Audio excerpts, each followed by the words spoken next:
Arsenal 2, Wolves 1 with a 94th minute goal deflected off of the goalkeeper from Wolves, Saw and Lacazette tapping it into the net. Although it ended up as a Lacazette as a Wolves own goal, I'm so proud of the Arsenal. We came back, we got the 3 points. Hold that, Wolves. We came back into our own yard. First half was really poor, with Gabriel leading to a clumsy mistake, causing us to concede early on into the game. 10 minutes in, there was not much hope going on into the rest of the game. In the second half, we improved, and more importantly, the game changer of this game was Nicola Pepe. Nicola Pepe coming off the bench, being that impact super sub that we need, he changed the game, up the intensity of the game and the tempo overall. And at the end of the day, we leave the Emirates Stadium with the 3 points in the bag. Before I go into the match reaction of the game, do make sure to like this video if you haven't already. And if you are watching on Twitter, to jump on over to my YouTube channel, Miss Melina, and give me a subscribe and check out my other videos. Let me go ahead and run back that intro real quick.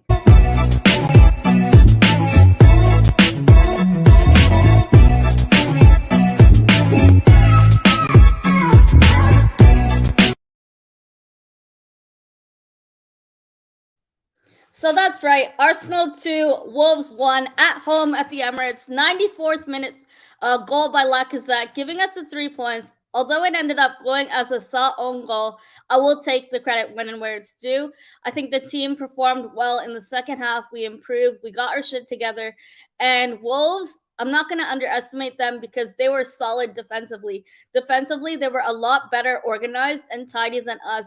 It was really hard to break down their defense, but attacking wise, their strikers, Jimenez just couldn't finish his dinner, and they kept hitting the post, which we got lucky with. I don't think Ramsdale was tested as much.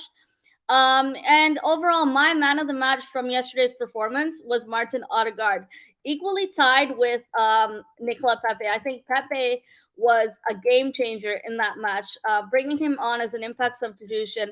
And I'll even give credit to Eddie Nketiah in there. I know he wasn't on there for much, but when he came on, he did help with the passes that we were made to try to get that second goal to give us that lead. But from minute 1 to minute 90, Martin Odegaard looked like the one to keep us on our strings, to pull the strings together. And although he prepared that one shot that we had from Nicola Pepe, and then we had the lead onwards, which is great. So now we're 5 points behind Chelsea, and we're still catching up to Man United with 2 games in hand. Mind you, one of the games in hand are Chelsea. So it is going to be a tough fixture, but we don't have a game until 8 days. The players get a fresh rest, and we'll see how we do moving on. Now, with me, what I'll say is I think top 4 is still up for grabs. I don't see that top 4 is out of our hands. I still think it's achievable. It's just a matter of us being consistent, and continuity is what I asked for. And yesterday's performance, Lacazette, the chances that he had in that first half that he just couldn't finish away, if we had brought on Pepe earlier, I'm pretty sure Pepe would have been able to finish off the easy chances that Lacazette had and missed early on. Hi, Static. Thank you for tuning in. Hope you're well. And thank you for everyone for tuning in so early in the morning. I just thought I'd go live as I wasn't going live yesterday for the match reaction as I was working. My brief thoughts of the game. I think the first half, we were really poor defensively. I think Kieran Tierney and Ben White had a solid game defensively, but Gabriel, that back heel pass could have costed us a goal.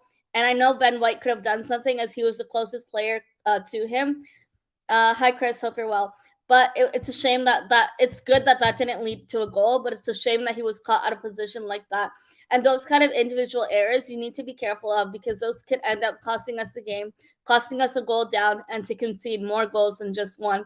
But bouncing back last minute like that, I was screaming on top of my lungs, and that's why my voice is a bit raspy right now. But I'm glad to see that when we concede a goal like that, Arsenal never came back. I think the only time we conceded a goal and we actually came back to win the game was against Tottenham Hotspur last season under Mikel Arteta as well. So I will give credit to the manager for bringing on Pepe. I wish he had done it sooner, but it was a great impact substitution. And when he mentioned that, Pepe, ever since he came back from AFCON, is a changed man and a new player, I'm glad he's seeing the vision through him and giving him that game time. The next match against Watford on March 6th, I think we should play Pepe up front as a striker or Martinelli and see how well we do in that role. Lacazette up front is really questionable. He's really sloppy. He's not able to finish the chances that we have. Easy tap in goals he's missing in front of goal, and it's really a lackluster. Whenever he gets in front of goal, he gets cold feet. But I'll give him credit because he didn't give up yesterday and he kept trying. Yes, he does offer link up play, but from a striker, you don't just want him to give link up play. You need actual goals, and Lacazette doesn't seem to be offering that. Chris says, "Is the process working now?" Yes, I do see a process working. So far, but it's just a matter of us being consistent. And yesterday's game, the players that weren't really up to par, I think our midfield was solid with Thomas Partey and Xhaka. They actually had a really good game, and Xhaka didn't get sent off. And oftentimes, because Xhaka isn't really a likable player, he doesn't get credit when and where it's due. I think Cedric had another good game, and he did the basics that kept us in the game. And oftentimes, you don't realize that when your team is conceded a goal so early on into the game. Hi, Mike. Hope you're well. But overall, into the rest of the game, I'm looking forward to Watford on March 6th. So the fixtures are coming thick and fast. We have a double game week as well. I think on the 28th, game week 28. So that's going to be interesting. And we do play Chelsea soon. So hopefully we can get revenge on them. But the Carabao Cup final is on the weekend with Liverpool and Chelsea. So we'll see how they do over there. But I'm looking forward to, if we can maintain that consistency and continuity, then top four is surely up for grabs in our hands. I think it's between us, Man United, and I would say Wolves rather than Tottenham. I think Antonio Conte, the way he's dealing with Tottenham at the moment, it just seems like Antonio Conte wants the easy way through. If something doesn't go his way, it doesn't seem like he's taking the accountability of the team.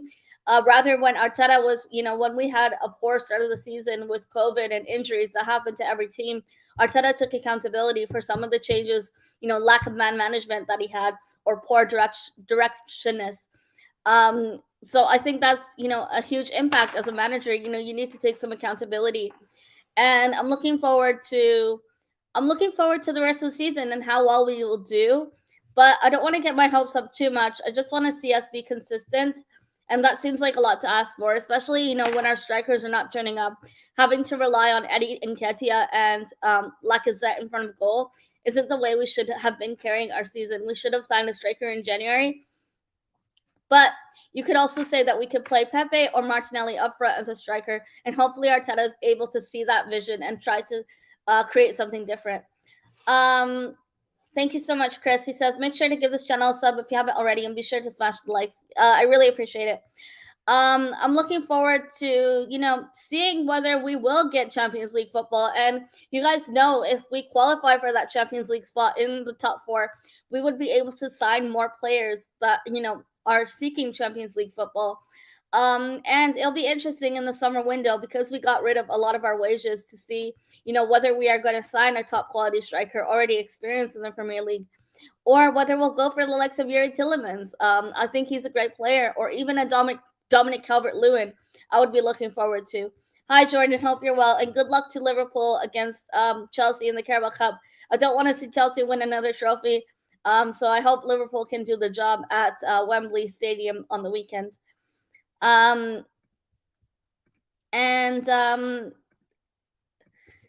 Yeah, so overall from yesterday's performance, I think the first half I was really pissed off when we conceded early on into the game. I thought we lost momentum, we lost energy, and we did not look tidy and organized in defense. But the second half, Gabriel did improve, and he tried to make up for the mistake that he did with the backheel pass. So at least he tried to make up for it. But games like that, you really need to be careful, as those are where you can concede more goals from onwards. I think Odegaard was extremely solid, and Great performance by him. It's just he needs to improve his shooting wise, but I think his contribution in terms of progressive passing, the way his directionist of his game is, I think that's something we need to consider moving forward. And 30 million, I believe we paid for him. I think that's incredible signing so far, and he's been great for us. Static asking me, should Pepe start? I said it from yesterday's game onwards that Pepe should be starting the next game and should not be dropped. He seems like he's in form. He had fresh legs yesterday, and I think he'll be doing well moving forward. I'm really looking forward to seeing what more does Pepe have to offer. And from what Arteta said yesterday, Pepe apparently had his wife had a child yesterday, and he still ended played the game. And Arteta does see that he's a new player ever since he came back from AFCON. So we'll see. And I think I would drop Martinelli and play Pepe up front and see how well we do there. He's got that confidence boost off of AFCON, and I think he'll be doing well moving forward. I just want to see him get more game time. Now, breaking news with William Saliba's contract from the latest of today. It looks like Arsenal are trying to already start negotiations for tying down William Saliba to a new contract at Arsenal.